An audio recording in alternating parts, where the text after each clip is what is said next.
And this point of the season, I remember that it was a lot of games me and the team did not care about.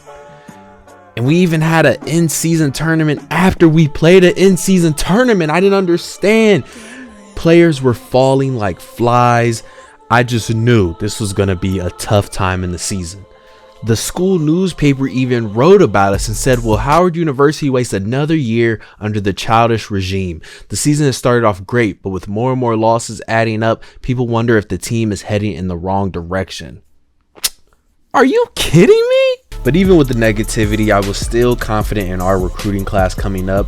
We even got to invite, I would say number one on our list, Edwin Adasi out of Virginia Beach, ranked 33 in his position, 152 overall. We are kind of his best choice, but I think we're slowly moving to his best choice. And as expected, we went on a 6-game losing streak, man. And, you know, I had a conversation with the AD. I told him we can't do this again.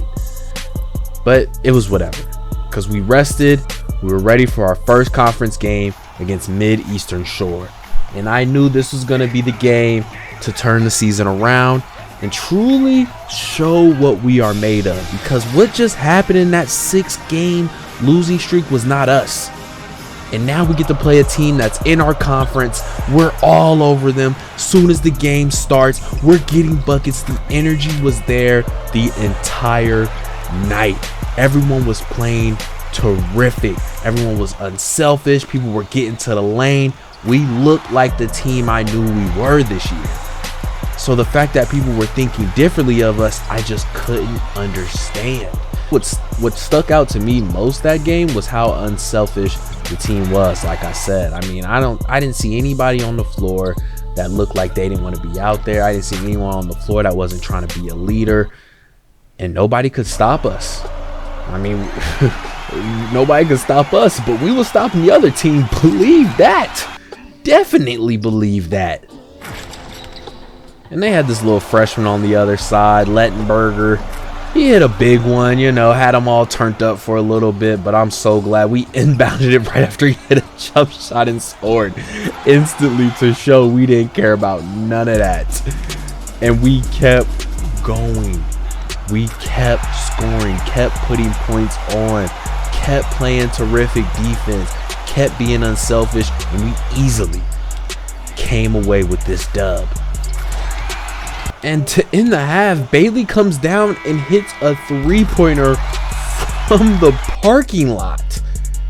And that was all I needed to see, man. I went into the locker room confident that this was going to be the turnaround in the season.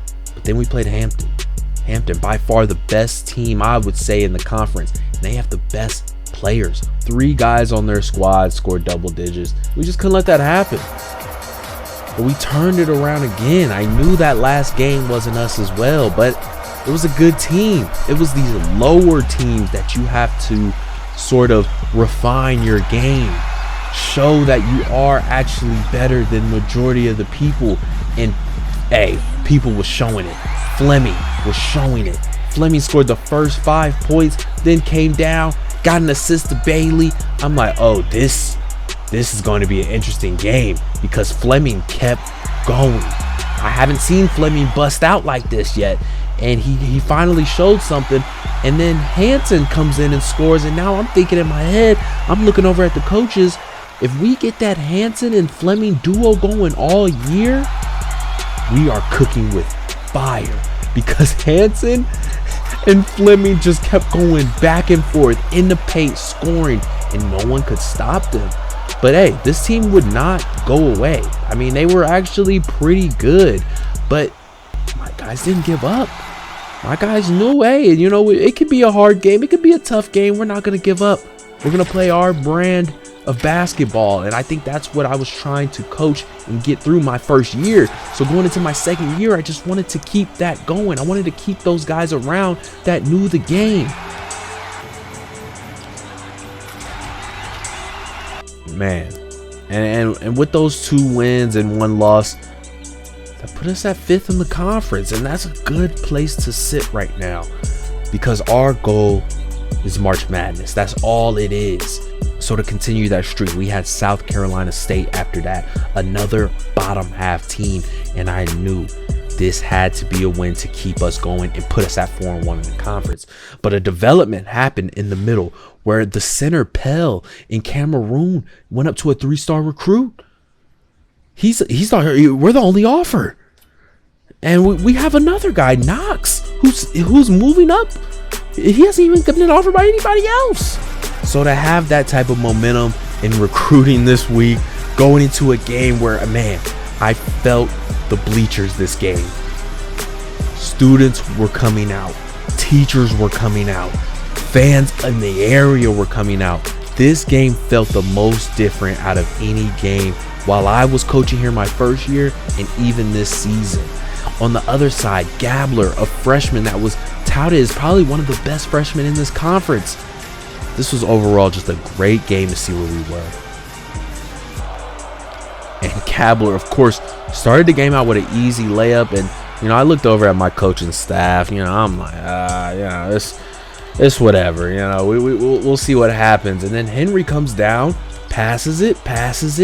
And I'm looking at the team like, man, we look solid. We look so solid. Hansen fights for a strong board. Everything we're doing is solid. Bailey misses. Combs gives it back to him out again. Bailey hits it. Man, we turned up when we seen that. Because after that, man, I'm like, man, this game over. This game is over, man. I've seen everything I needed to see. We are shifting gears as a team that wants to not only win the conference as Hansen just fighting in that paint.